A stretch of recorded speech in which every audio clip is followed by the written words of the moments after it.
Everyone, in this class of discrete mathematics, we'll start with the topic conditional statements.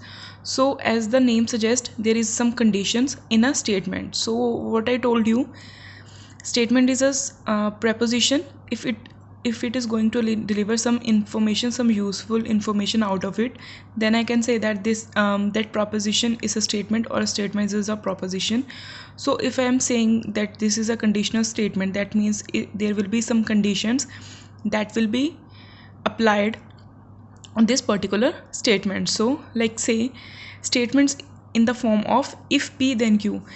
Here in conditional statements we have some terminology of preposition is like this: if p then q, or we can simply denote this statement as with a single head arrow towards q, if p then q. Okay, so here we have a truth table of p and q, where p and q are some relevant statements. Okay, so here in the truth table, true true, true false, false true, false false, these are the four possibilities which can be possible here. So when I'm saying that I have applied p arrow to q, that means if p then q, if true then true, true, if true, and if the statement is true and it is proceeding towards false, then it will generate my false. If false and it is changing my statement to true, then it can be denoted as true. If it is false, then this is false, then it is also true. How? Like see, I have these two statements, p statement and q statement. In p statement, John goes to school daily, and the Q statement says John will not get good marks. So how this truth table actually works, we can see by using this statements. Like if this is true and this is true, that means if John goes to school, then John will not get good marks. Sorry, there will be John will get good marks. Okay, if John goes to school daily, John will get good marks. Yes, he will get the good marks.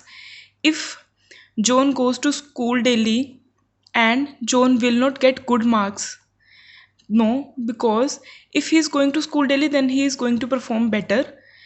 If John does not go to school but John will get good marks, he can get good marks even after not going to the school. John does not go to school and John will not get marks. Yes, if he is not going to school and then he will not get the good marks, then this means true. So the false will be when statement p is true and statement false is q is false, then it will turn out to be false. In the rest of three cases, this will be a true. Then after conditional statement, we have biconditional statements. As the name suggests, biconditional, that means we can traverse from p to q and q to p. That means we can write it in the form as statements in the form of p if and only if q. That means how we can have this truth table. P and Q are two statements. It is denoted as the the arrow towards B and the arrow towards Q. That this arrow will tell me that this statement is biconditional statement. So for this truth table will be true for only these two cases, when this and this are same. That means if P, if and only if Q. That means if this is true and this is true, then it is going to turn out as a true, and if this is false and this is false, then it is going to turn out as true, and for the rest of two cases will be false. That means if these two statements are delivering the same same truth, then I can say that this is a true statement. So this is conditional statement and biconditional statement. And after these statements, we have some laws of algebra. What these laws are: first law is important laws, in which p or p will be equivalent to p, because if I have two statements which are equal and there is a or statement, that means if either of one statement is true, that means that it is going to ultimately give me the same statement back, because this is or operator between the same pattern of statements. So the second law is associative law. What this law says, if P or Q with a bracket or R, then it will be equivalent to P or Q or R. We can even prove this by using the truth table statements, where I can write P Q and then true, true, false, true, on all those four possibilities, and then P or Q. Then I can generate P or Q's truth table. Then if I'll compare that table with this or, and the resultants will be equivalent to the resultant of this statement. Commutative law says P or Q will be equivalent to Q or P. There will not be any change if if I write statement P first or I write statement Q first. The result will be same, or I can say that P or Q will be equivalent to Q or P. Fourth law is distributive law. What this law says? This law says P or Q and R is equal to P or Q.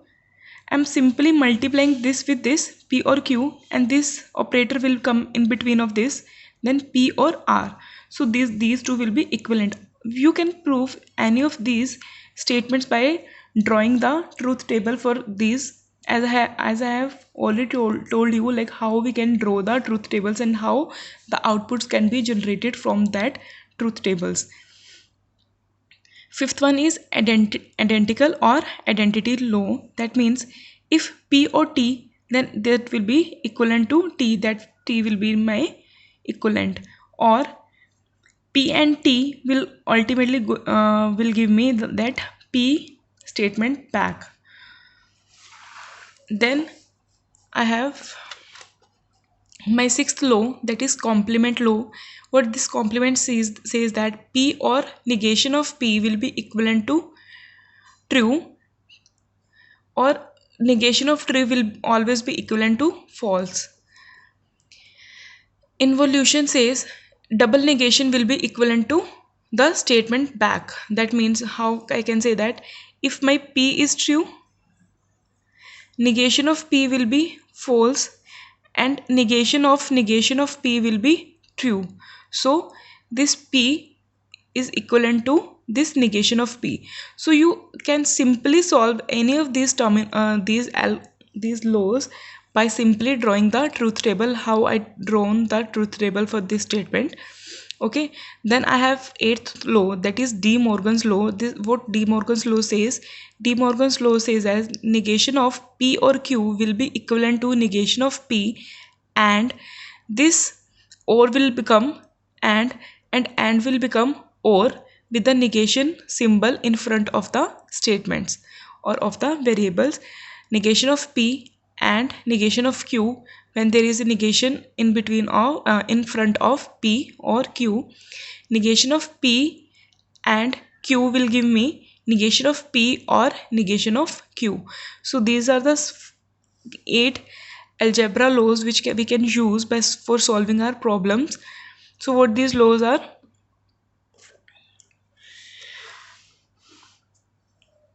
idempotent law, associative law, cumulative law, distributive law, identical or identity law, complement law, involution law, De Morgan's law. So these are the 8 laws. Then here we have some problems, like how we can actually solve this. Like suppose I have P statement as it is cold and Q statement it is raining. Write verbal statements for these. If I say I have a negation P, that means the negative term of this P. That means if P says it is cold, then negation of P will says it is not cold, because I have to simply write the verbal formation of this statement. P or P and Q means it is cold and it is raining. This is the AND operator which is actually joining these two statements. P or Q means it is cold or it is raining. Q or negation of P will be written as it is raining or, this is or. negation of P will make my statement to this statement or it is not called. So you can simply solve any of these problems by using the simple terminologies like truth values and truth tables. How I can write that? If 4 plus 2 is equal to 5 and 6 plus 3 is equal to 9, then what will be the final value for this? 4 plus 2 is equal to 5? False. No, because 4 plus 2 is equal to 6, then it is going to generate false for this. 6 plus 3 is equal to 9? Yes, true. So in my truth table of AND, I told you if both the terms will be true, then I can say that the final value will be true. If any of the value is false, then it is always going to generate the false. So false true will give me false. 3 plus 2 is equal to 5. Yes, 3 plus 2 is equal to 5. 6 plus 1 is equal to 7. Yes, there is OR operator in between. True or true will give me true. If there is if instead of this statement there is OR and instead of AND, then this is going to generate my true, because for true, if any one statement is going to generate true, then the resultant truth value will be true for all the statements as by using the method of OR.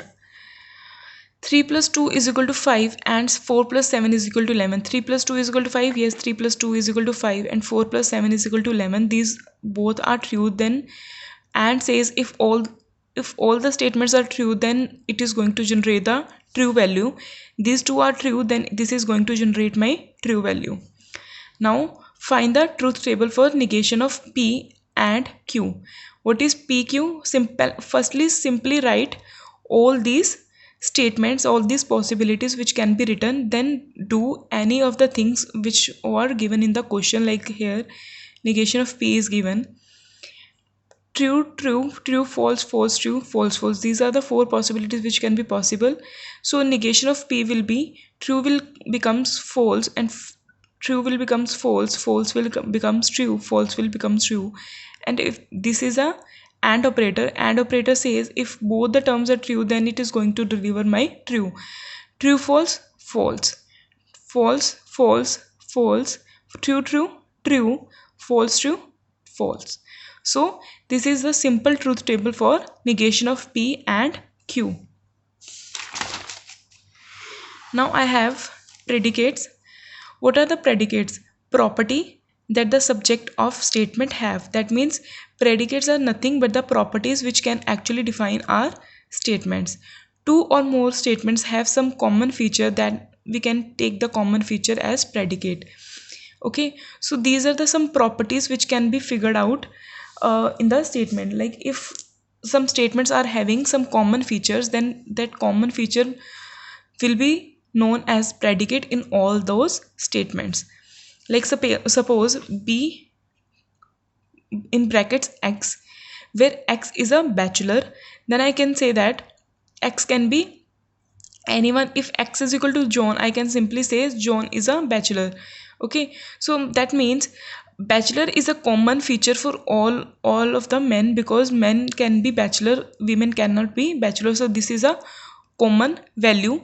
Here X is a placeholder until it is replaced by name of the subject. It will not be a statement, because X is a why we are saying that X is a placeholder, because BX says X is a bachelor. That means this is a statement, X is a bachelor, and the values of X will actually define who all are the bachelors. If I say John is a bachelor, and if I says Sane is a bachelor, if I says William is a bachelor, that means these all are men and these all are the bachelor.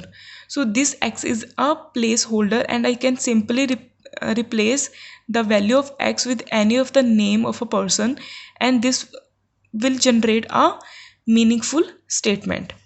So predicate can have n number of placeholders. So these can have n number of placeholders because I can simply replace this X with n number of names of men. So TXY, X is taller than Y. This is a statement, and where I am simply telling that X is taller than Y. Then after that I have normal forms. So what normal forms are? We know that and is written as and can be said as conjunction, and or are disjunction. That is, the name of and is conjunction and the name of or is disjunction, as I have told you in the previous class. So a clause that contains only this operator is called a disjunctive clause. That means any clause having only this operator will be known as disjunctive clause, whereas any clause having only this operator will be known as conjunctive clause. So in normal forms, negation is not allowed, but we can directly put it on the variables. Like I have told you in previous class that we are going to perform with and, or, and negation. These are the three simple terminologies, or these three are the operations which can be applied in discrete mathematics. So but in the normal forms we are going to use only conjunction and disjunction. If there is any operator with negation, then if I have simply negation of p, then it cannot be either conjunctive clause or a disjunctive clause, because it does not have either this clause or this clause. So here we have some examples for checking that which clause are these. So I have P or negation of Q or R. That means these all statements are having or in between of these, and these are working as the connectivities of these three statements. Here I have negation in front of Q, but I told you negation is allowed, but only directly on variables. So this negation is directly on the variables, so there will not be any issue. And this is the common operator which is in between of these three statements. So this or is a disjunctive, and I told you if there is only this operator, then this clause will be known as a disjunctive clause. Or negation of P and Q and negation of R. Here I can see that I have only and operator for the connectivity, and the negation is there, but negation is in front of the variable, so it is allowed.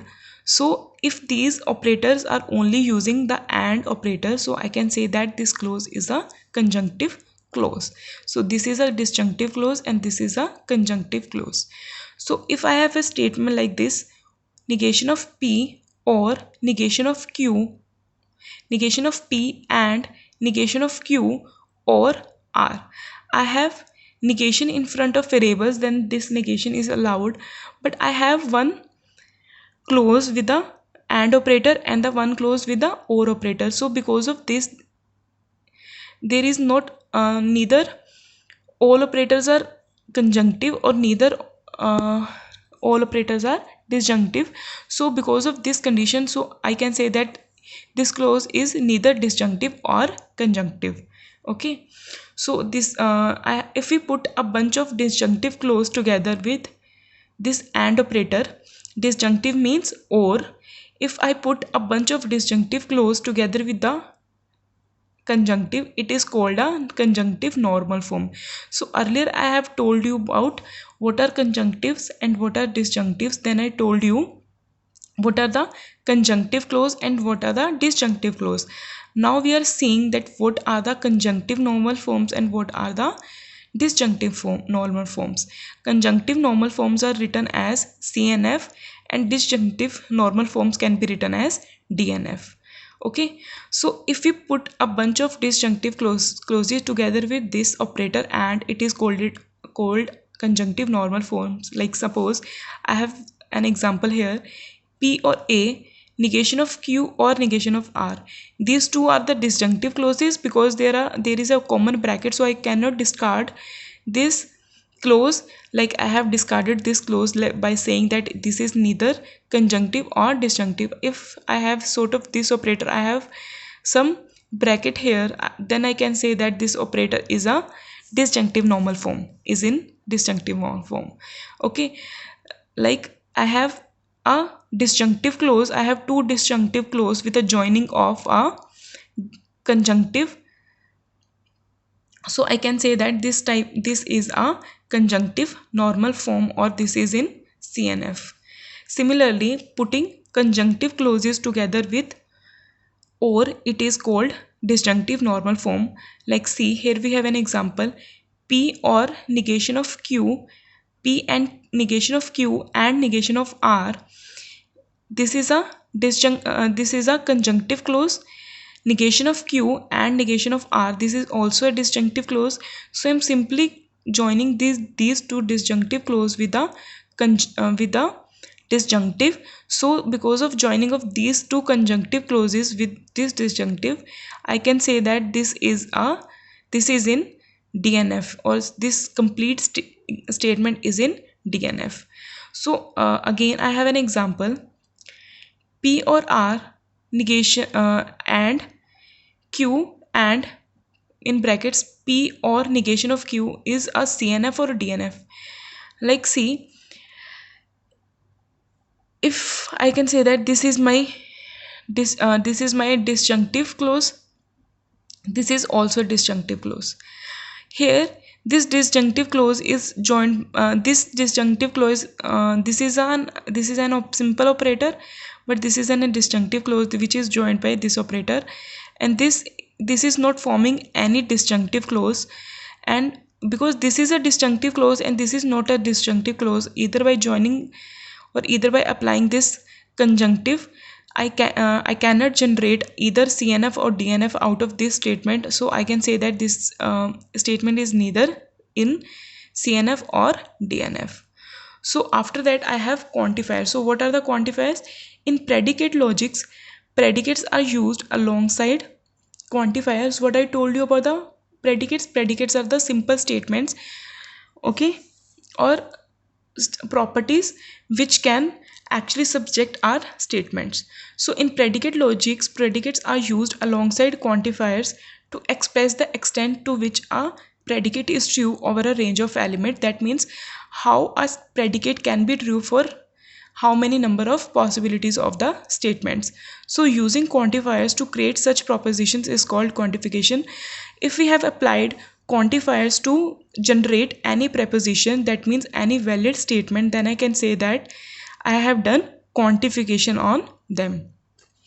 So generally these quantifiers are divided into two types, or these quantification are of two types. What these two types are: first is universal quantifiers and the second is existential quantification. So firstly, universal quantifiers. Mathematical statements sometimes assert that a property is true for all the values of a variable in a particular domain. That means I have some mathematical statements, and if that generates my true value for any particular domain, then I can say that this is a domain of discourse. Such a problem or statement is expressed using universal quantification. That means if it is going to generate positive value, or if it can generate values for each and every possible statement, then I can say that this is a universal quantifier, or this statement is true for all the possible values of x.